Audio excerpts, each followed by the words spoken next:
Selamat datang kembali di penjelajahan kita. Hari ini kita mau menyelami satu sudut Tokyo yang sering banget kelewatan nih. Padahal ini stasiun terakhir di salah satu jalur sibuk, Akabane Iwabuchi.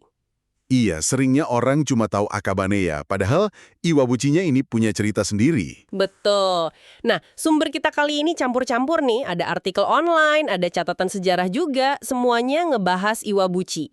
Mulai dari sejarahnya sebagai kota persinggahan, terus hubungannya sama Akabane yang lebih baru, peran Sungai Arakawa, pintu airnya yang ikonik itu, sampai ke kuil-kuil tua dan bahkan ada jejak sastranya juga. Lengkap ya? Iya, misi kita kali ini kita mau bongkar lapisan sejarahnya, terus nemuin permata-permata tersembunyi di Iwabuchi. Kita bakal fokus ke cerita sejarah yang seru sama tempat unik yang bisa kamu datengin yang beda dari rute turis biasa lah. Siap ya kita gali lebih dalam? Siap. Yang paling bikin penasaran dari Iwabuchi ini, menurut saya ya, itu gimana dia jadi kayak miniatur kontrasnya Tokyo. Nanti kita lihat deh, benturan antara jalur kuno Shogun sama rel kereta modern, terus antara ganasnya alam sungai sama hebatnya teknologi pintu air, dan juga gimana warganya berjuang mempertahankan sejarah mereka. Ini bukan sekedar tempat, tapi kayak cerminan dinamika Tokyo gitu. Mari kita lihat apa aja yang bikin Iwabuchi ini spesial. Oke, kita mulai dari akarnya dulu ya. Sumber-sumber nyebutin kalau Iwabuchi itu dulunya Shukubamachi pertama. Kota persinggahan pertama di jalur Nikko Onari Kaido. Ini bukan jalan sembarangan loh. Bukan. Ini rute khusus yang dipakai para shogun Tokugawa kalau mau ziarah ke kuil agung di Nikko. Kebayang nggak sih penguasa Jepang dulu lewat sini? Jembatan itu cuma dipasang sementara, mungkin kayak jembatan ponton gitu ya, khusus kalau rombongan shogun mau lewat. Oh, jadi nggak permanen ya jembatannya ya? Kayaknya enggak. Makanya ini bikin Iwabuchi agak beda dari 4 Shukuba utama lain di gerbang Edo, kayak Senju, Itabashi, Naito Shinjuku, sama Shinagawa, yang lebih ramai dan juga jadi pos pertahanan. Iwabuchi ini perannya khusus, mungkin lebih eksklusif gitu rasanya. Menarik. Jadi buat kamu yang penasaran nih, Jalan Kitahondori yang sekarang jadi bagian Jalan Nasional 122, itu ternyata ngikutin jalur Onari Kaido kuno itu. Coba deh jalan di sekitar stasiun Akabane Iwabuchi sambil bayangin suasana ratusan tahun lalu. Kontrasnya kerasa banget sama sisi Akabane yang tumbuhnya gara-gara rel kereta di zaman modern. Dua era ketemu persis di situ.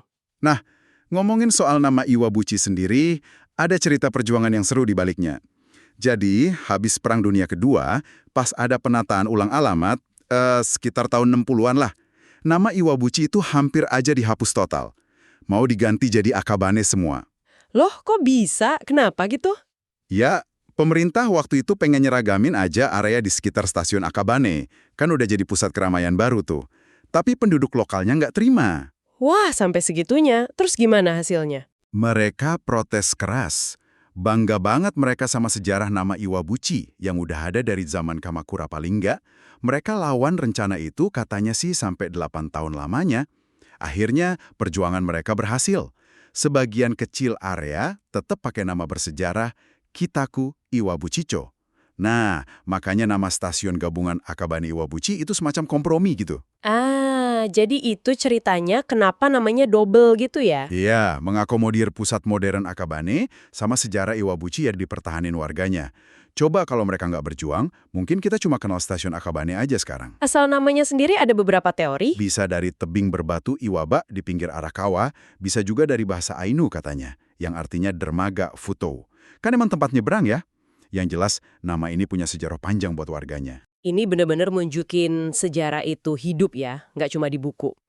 Jadi kalau kamu lagi di area Akabane, jangan cuma numpang lewat stasiunnya aja. Coba naik Namboku Line sampai stasiun akhir, Akabane Iwabuchi. Begitu keluar stasiun, kamu bisa langsung ngerasain bedanya. Coba jalan kaki dikit di perbatasan Akabane yang modern sama Iwabuchi-cho yang historis. Rasanya kayak melangkah melintasi waktu gitu. Betul. Nah, kita nggak bisa nih ngobrolin Iwabuchi tanpa bahas panjang lebar soal Sungai Arakawa. Sumber kita tuh nekenin banget betapa pentingnya sungai ini di zaman Edo. Selain jalur darat Onari Kaido tadi, Arakawa itu jalur air utama. Perahu-perahu, Takasebune, itu bawa hasil bumi dari daerah kayak Kawagoe ke Edo. Sungai ini juga jadi jalan kayu atau kinomichi. Oh iya, Kinomichi ya. Iya, soalnya kayu-kayu dari pegunungan Chichibu itu dialirkan pakai rakit, ikada, lewat sungai ini ke ibu kota. Tapi Arakawa ini juga terkenal liar ya. Sering banget disebut punya kawakuse, sifat yang nggak terduga. Sering meluap parah bawa bencana. Banjir besar tahun 1910, zaman Meiji itu, wah parah banget katanya. Ngerendam sebagian besar Tokyo. Bencana itu ya yang akhirnya bikin pemerintah mikir keras. Iya, itu pemicunya. Akhirnya dibuat proyek rekayasa sipil raksasa. Kanal Banjir Arakawa atau Arakawa Hoshiro. Itu sungai buatan sepanjang 22 km buat ngalihin air banjir langsung ke Teluk Tokyo. Dan jantung dari proyek gede itu, ya pintu air Iwabuchi lama yang selesai tahun 1924 itu, yang sekarang kita kenal sebagai Akasuimon, Gerbang Merah. Wah, itu ikonik banget bangunannya. Katanya sampai dijuluki terusan Panama dari timur ya. Betul, saking dianggap hebatnya teknik sipil waktu itu. Fungsi utamanya krusial banget. Kalau air sungai meluap, gerbang baja raksasanya ditutup. Sebagian besar air dialihin dari jalur lama Arakawa yang sekarang jadi Sungai Sumida dan lewat tengah kota ke kanal banjir baru, jadi ngelindungin pusat kota. Yang menarik lagi, arsitek utamanya Akira Aoyama itu satu-satunya insinyur Jepang yang pernah ikut langsung bangun terusan Panama. Pengalamannya kepake banget. Keren! Gerbang Merah ini bahkan katanya tahan gempa Kanto 1923 pas lagi dibangun ya. Iya, terbukti kuat strukturnya. Tapi lama-lama muncul masalah baru.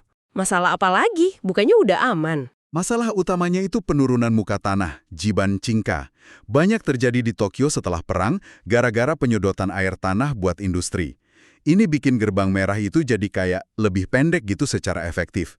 Jadi kurang tinggi buat nahan potensi banjir yang lebih gede lagi. Apalagi setelah ada topan parah pasca perang. Kapasitasnya jadi diragukan buat jangka panjang. Makanya terus dibangun gerbang yang biru itu ya, yang lebih baru. Tepat sekali. Namanya pintu air Iwabuchi baru, yang sering disebut Aosuimon, gerbang biru. Dibangun agak ke hilir dari gerbang merah, selesainya tahun 1982.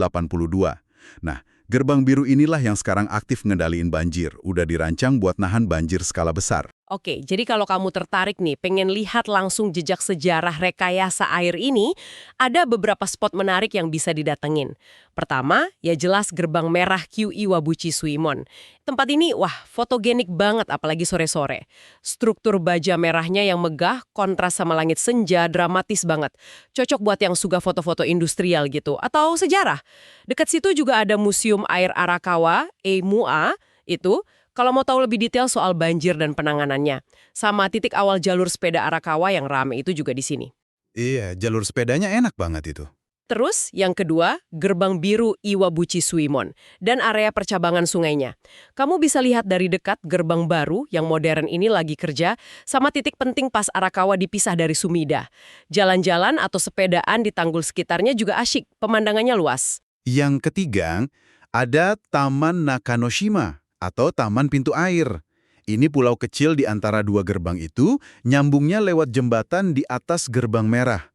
Enak buat piknik atau nyantai. Ada patung-patung unik juga. Nah, ini yang paling aneh nih. Ada monumen potong rumput. Monumen potong rumput ngapain? Ya, Kusakari no Hi. Ternyata, dulu sebelum perang, di Tanggul Arakawa ini pernah diadain kejuaraan potong rumput nasional. Monumen ini buat nginget acara itu. Unik banget kan? Ada-ada aja ya. Oke. Jadi gerbang merah sama biru ini kan penanda sejarah rekayasa yang lumayan baru ya. Tapi jauh sebelum itu, Iwabuchi ini kan udah jadi titik penting di jalur-jalur yang lebih kuno lagi. Betul. Sumber kita juga nyebutin, sebelum ada Nikko Onari Kaido yang buat shogun itu, ada jalur yang lebih tua lagi. Kamakura Kaido Nakanomichi.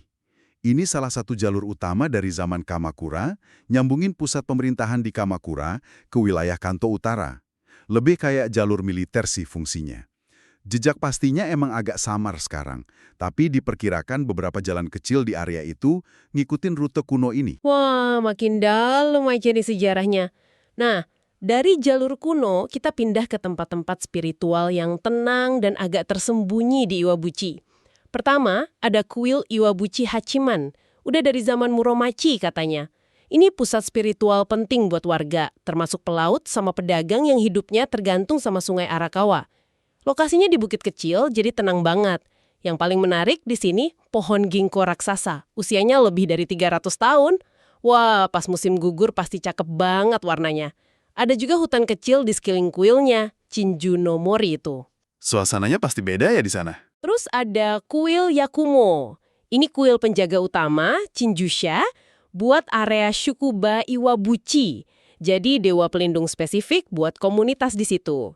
Yang unik, bangunannya itu berdiri di atas tanah yang ditinggiin, namanya Mizuja.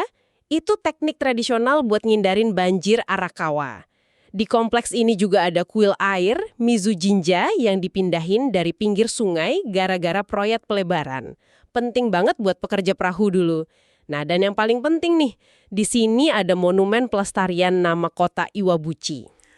Bukti fisik perjuangan warga tadi ya? Betul, bukti nyata sejarah yang dipertahankan. Terakhir ada kuil Tenzo. Ini disebut-sebut salah satu kuil tertua di seluruh distrik kita. Mungkin dari akhir zaman Heian, lokasinya dekat jalur Kamakura Kaido, ada legenda soal pohon sider 1000 tahun juga di sini. Suasananya katanya punya rasa kemurnian yang terbasahi embun gitu deskripsinya. Kalau pas datang bulan September, katanya bisa lihat festival tahunan yang otentik banget. Wah, banyak juga ya tempat spiritualnya. Iya.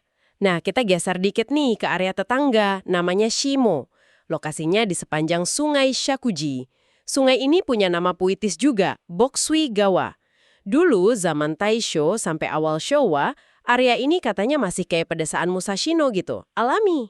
Nah, suasana kayak gini yang narik perhatian penyair terkenal dari kelompok sastra Shirakabaha. Namanya Yoshi Isamu. Dia pernah tinggal di Shimoyori, terus banyak nulis puisi pendek, tangka, yang inspirasinya dari alam sama ketenangan di sana. Ada satu puisinya yang terkenal, dia bandingin bunga persik di Shimoyori yang lebih dia kangenin daripada bunga sakura di pinggir Sumida yang udah terkenal banget. Puisinya itu ngasih sentuhan romantis ke area ini. Wah, keren banget. Jadi, salah satu permata tersembunyi yang bisa kamu nikmati di sini adalah jalur hijau Sungai Shakuji. Kamu bisa jalan santai di sepanjang sungai ini sambil coba bayangin pemandangan yang mungkin dilihat Yoshi Isamu seabad lalu. Jalurnya pasti indah sepanjang tahun.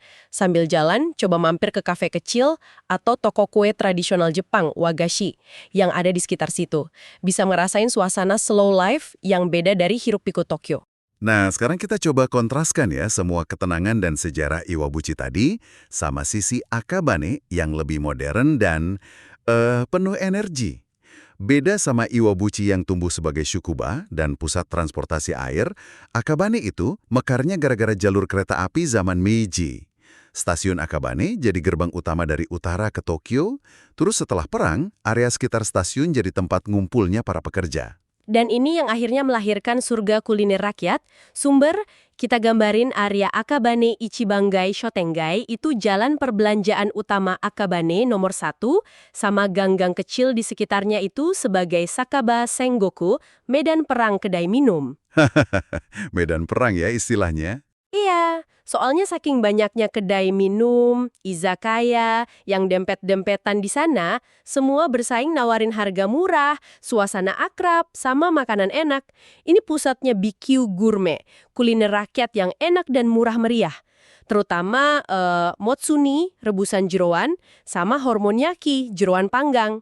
Katanya tiap kedai punya resep rahasia puluhan tahun. Persis. Ini nunjukin sisi Tokyo yang paling hidup, paling merakyat, paling apa adanya. Atmosfernya beda banget sama kesan mewah di Ginza atau Marunouchi. Ini tempat orang biasa lepas penat setelah kerja. Jadi, buat kamu yang suka petualangan kuliner otentik, pengen ngerasain denyut nadi kehidupan malam Tokyo yang asli banget, Akabane Ichibangai ini wajib dicoba. Sore atau malam gitu, coba deh nyelip di antara kerumunan pekerja kantoran, masuk ke ganggang sempitnya, pilih aja kedai kecil yang rame orang lokal.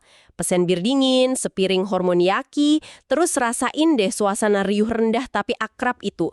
Ini pengalaman Tokyo yang 100% asli. Sambil jalan bisa juga nemuin toko-toko unik di jalan utamanya. Kontras banget ya antara Iwabuchi yang tenang dan Akabane yang riuh ini. Padahal sebelahan. yang kebuka gitu ya di pinggiran Tokyo. Ada lapis-lapis masa lalu, kota persinggahan shogun, kehidupan di tepi sungai yang liar, keajaiban teknik kayak pintu air merah dan biru, cerita perjuangan warga mempertahankan nama, sampai sentuhan sastra yang tenang. Semuanya ada di satu tempat. Betul. Dan semua ini nyambung sama permata-permata tersembunyi yang bisa kita temuin. Keindahan industri tua, tenangnya kuil kuno, enaknya kuliner rakyat Akabane, sama jalur hijau tepi sungai yang damai. Ini paket kontras yang menarik banget antara sejarah sama kehidupan modern. Penjelajahan ini ngasih kamu kacamata yang beda lah buat ngeliat Tokyo. Lebih dari sekedar atraksi utama yang udah biasa.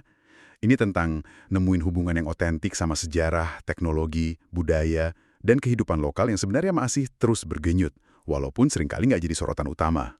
Nah, sebagai penutup nih, ada satu detail kecil dari sumber kita yang bikin penasaran.